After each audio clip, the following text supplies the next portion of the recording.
मथुरा के सरकारी स्कूल का यह मामला, जहां बच्चों का ब्रेन वॉश किया जा रहा है। नमाज पढ़ाने का मामला सामने आया। जान मोहम्मद ब्रेन वॉश कर बच्चों को नमाज पढ़वाता था। प्रधानाध्यापक जान मोहम्मद को बीएसए ने किया निलंबित। साथ ही जांच के लिए द्विसदस्यीय जांच समिति का गठन किया गया। हिंदू देवी देवताओं का अपमान जान मोहम्मद करता था। साथ ही जान मोहम्मद पर राष्ट्रगान न कराने का भी आरोप लगाया गया है। मथुरा से बड़ी खबर, जहां सरकारी स्कूल में बच्चों का ब्रेन वॉश किस तरीके से किया जा रहा है। बीजेपी के मंडल अध्यक्ष दुर्गेश प्रधान ने यह शिकायत की थी और अब थाना नौझील के प्राथमिक विद्यालय का यह मामला।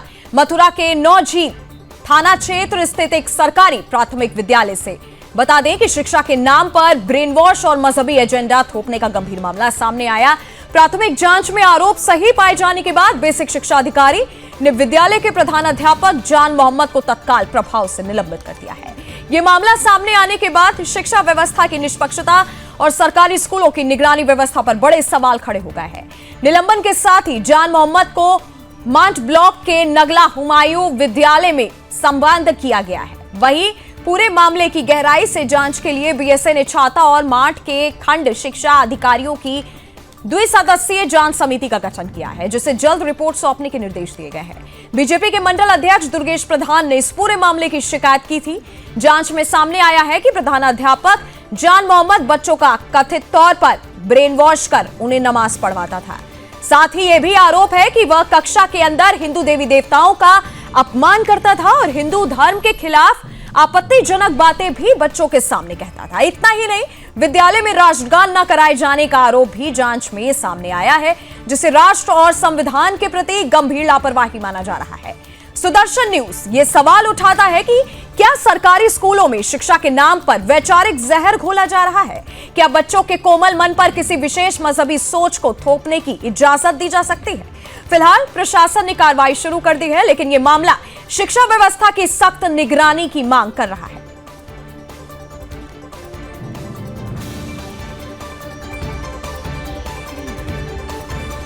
सरकारी स्कूल से किस तरीके से बच्चों के ब्रेन वॉश करने का मामला सामने निकल के आया, जहां खुद एक जिहादी हेडमास्टर बच्चों का ब्रेन वॉश करता था। साथ ही हिंदू देवी देवताओं के अपमान करने की बात बच्चों को सिखाता था। यही नहीं, विद्यालय में राष्ट्रगान न कराए जाने का आरोप भी इस हेडमास्टर पर लगाया गया है। हालांकि सुदर्शन न्यूज ये सवाल लगातार उठाता है कि सरकारी स्कूलों में क्या शिक्षा के नाम पर वैचारिक जहर अब घोला जा रहा है।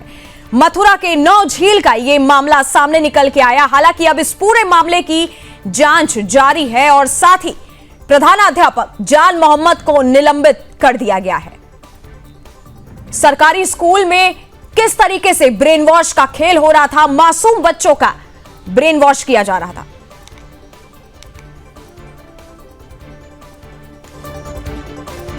को डरा धमका करके नमाज पढ़ाना और बच्चों को हमारे धर्म के प्रति भड़काना, बच्चों को हमारे देवी देवताओं का अपमान करना और बच्चों को ये कहना कि आपका धर्म खराब है, हमारा धर्म मुस्लिम धर्म अच्छा है, इस्लाम धर्म अच्छा है, इस्लाम धर्म को अपनाओ, इस तरीके की शिकायतें जा रही थी।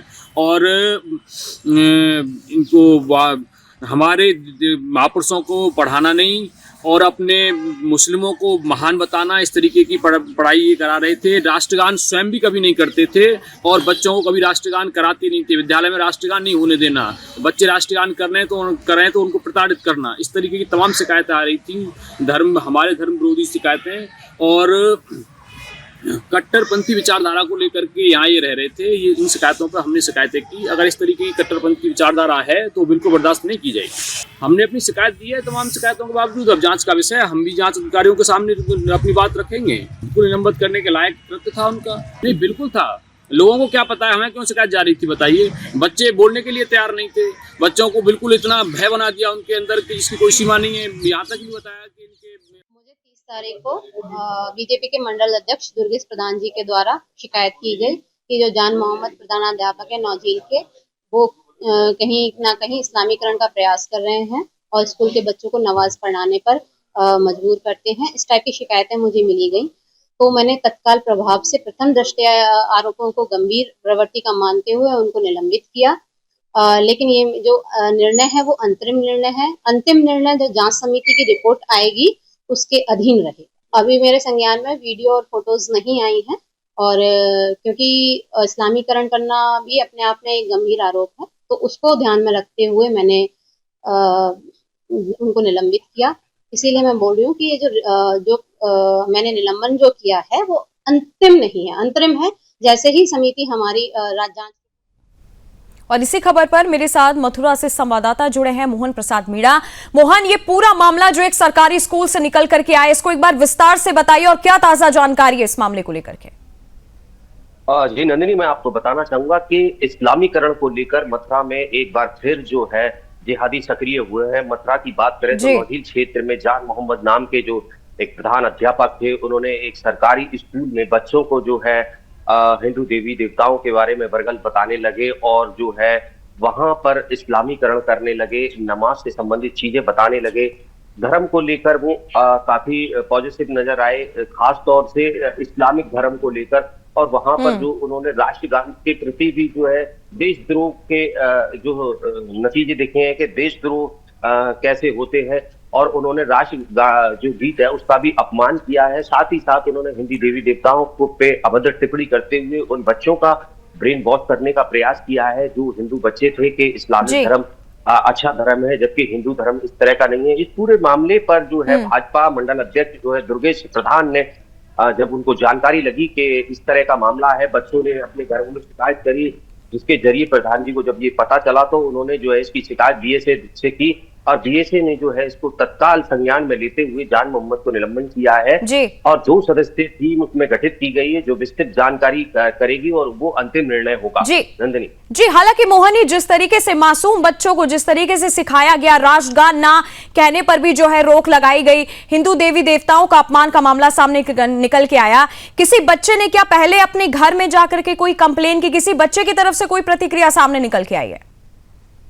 जी नंदिनी, मैं बताना चाहूंगा जिस प्रकार से प्रधान जी ने शिकायत की है उनका तत्व यही था कि बच्चों ने घरों में जाके शिकायत की है। उनके पास कुछ लोग आए, कुछ व्यक्ति आए, उन्होंने ये बताया कि बच्चों को जो है हिंदू देवी देवताओं के बारे में गलत बताया जा रहा है, इस्लाम धर्म के बारे में अच्छा बताया जा रहा है, राष्ट्रगान गलत बताया जा रहा है। प्रधान अध्यापक भी वो वहां जो थे वो राष्ट्रगान नहीं करते थे और बच्चों को जब बच्चे राष्ट्रगान करते थे तो डांटते थे। तो कहीं ना कहीं प्रथम दृष्टया यही लग रहा है कि बच्चों की शिकायत पर प्रधान ने ये शिकायत की है, तो कहीं ना कहीं ये एक बड़ा मामला है। हालांकि ये जो हरकत हुई है सरकारी स्कूल में, इसका एक पूरा शेड्यूल बना हुआ था या ये सिर्फ 1 या 2 दिन की जो है कहानी थी? नहीं नंदिनी, जिस तरह से चीजें निकल के आई हैं, जिस तरह से जांच कमेटी बैठी है, अगर ये 1-2 दिन की बात होती तो शायद इसको आदमी इग्नोर भी कर सकता है, लेकिन जहां तक मुझे लग रहा है कि ये एक बड़ी बात है कि कंटिन्यूटी चल रही थी। दूसरा बात ये है कि 1 दिन हो या 2 दिन हो, है तो इस्लामीकरण, दूसरा देशद्रोह का मामला, जिहादी मानसिकता, तो कहीं ना कहीं चाहे वो चंद दिन हो या चंद सेकंड हो, अगर आपके अंदर वो चीज है तो वो कहीं ना कहीं मानसिकता आपकी खराब है। हालांकि अब जान मोहम्मद को जो है निलंबित कर दिया गया है ऐसा बताया जा रहा है। इसके पीछे का नेटवर्क भी क्या पुलिस खंगालने की कोशिश कर रही है? क्योंकि एक बहुत बड़ा एक संगीन मामला है कि मासूम बच्चों को जब इस तरीके से उनके दिमाग में जो जहर घोला जा रहा है। जी नंदिनी, मैं बताना चाहूंगा कि पुलिस की तरफ से अभी इस तरह का कोई भी स्टेटमेंट जारी नहीं हुआ है कि जांच कहां तक पहुंची है, किस स्तर की जांच हो रही है। लेकिन जिस प्रकार से भाजपा मंडल दुर्गेश प्रधान ने और बीएसए ने जो जांच की बात की है, तो कहीं ना कहीं ये मामला संगीन है और पुलिस भी इसको बड़ी गहनता से देगी और ये जांच जो है बड़ी गहनता से ही की जाएगी। जी बिल्कुल। और अब आगे की इस पूरे मैटर पे आगे की क्या कार्रवाई होने वाली है इस मामले में? जी नंदिनी, मैं बताऊंगा बीएसए ने जो 2 सदस्यीय टीम गठित की है जो इसकी गहनता से जांच करेगी, इसके साक्ष्य जुटाएगी, उन बच्चों से मिलेगी, उन परिवार से मिलेगी, स्कूल के हो सकता है वहां सीसीटीवी फुटेज हो, उनको खंगालेगी और फिर उसके बाद जो अंतिम निर्णय होगा वो बीएसए द्वारा ही लिया जाएगा। पुलिस की अपनी जांच है, पुलिस अपनी जांच करेगी, बीएसए की अपनी टीम गठित हो चुकी है और वो इसको जल्दी से जल्दी निस्तारण करेगी। जी बिल्कुल, बहुत बहुत धन्यवाद आपका।